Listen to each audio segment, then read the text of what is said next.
Everyone, તો આજનો આપણો ટોપિક છે insertion sort algorithm. Insertion sort algorithm એ એકદમ સિમ્પલ સોર્ટિંગ અલ્ગોરિધમ છે અને સ્ટેબલ અલ્ગોરિધમ છે. એ ઇક્વલી વેલ્યુને મેન્ટેન કરે છે. તો ઇન્સર્શન સોર્ટ અલ્ગોરિધમ એ સિમ્પલ હોવાના કારણે તે ઇઝી પણ છે અન્ડરસ્ટેન્ડિંગ માટે અને કોઈ પણ અલ્ગોરિધમમાં અપ્લાય કરવા માટે. પણ બધા જ અલ્ગોરિધમમાં એ અપ્લાય કરી શકાતું નથી. અમુક અલ્ગોરિધમમાં એ અપ્લાય ના પણ કરી શકાય. આપણે એનો એક એક્ઝામ્પલ જોઈશું. તો આપણી પાસે એક એરે છે 23, 1, 10, 5 અને 2. તો આપણે પહેલાં ફર્સ્ટ પાસ લઈશું. તો એની અંદર આપણે જે સિક્વન્સ આપણને આપેલી છે તે જ લખીશું.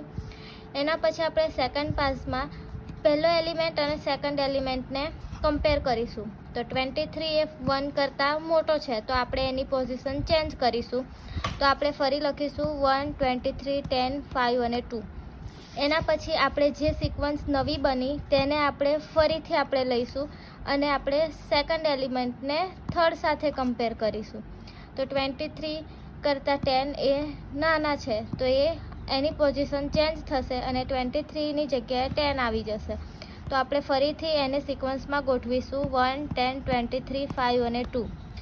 ફરી આપણને જે નવા એલિમેન્ટની સિક્વન્સ મળી તેને આપણે ફોર્થ પાસમાં લઈશું. તો આપણે ફરી 1, 10, 23, 5 અને 2. તો 5 અને 10ને કમ્પેર કરીશું. તો 5 કરતાં 10 છે એ નાના છે તો આપણે 10ની જગ્યાએ આપણે 5ને લખીશું અને એની 5 છે તે 10ની જગ્યાએ આવશે તો 23 છે એ એક સ્ટેપ પાછળ જશે. તો આપણે નવી સિક્વન્સ બનશે 1, 5, 10, 23 અને 2. આપણને જે નવી સિક્વન્સ મળી તેને આપણે ફરીથી ફિફ્થ પાસમાં લઈશું અને આપણે 2ને 5 સાથે કમ્પેર કરીશું. એટલે આપણે વારાફરતી બધા એલિમેન્ટને એક કમ્પેર કરવાના છે. ધારો કે 1ને 5 સાથે કર્યું તો 1 કરતાં 5 એ મોટા છે તો એની પોઝિશન ચેન્જ નહીં થાય. એ રીતે આપણે એક એક કરીને બધાને આપણે કમ્પેર કરવાનું છે.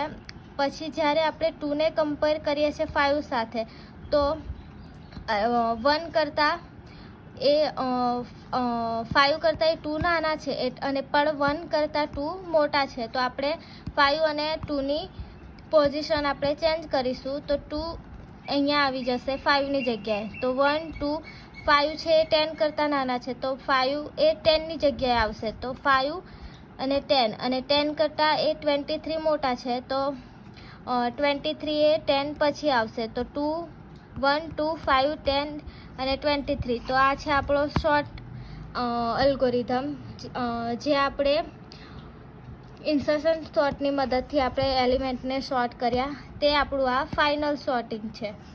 હવે એના એડવાન્ટેજ છે કે સિમ્પલ છે અને ઇઝી ટુ ઇમ્પ્લિમેન્ટ કરવા માટે છે. તો અને બીજું કે એ સ્ટેબલ સોર્ટિંગ અલ્ગોરિધમ છે. એના લીધે આપણને યુઝ કરવામાં આસાની રહે છે.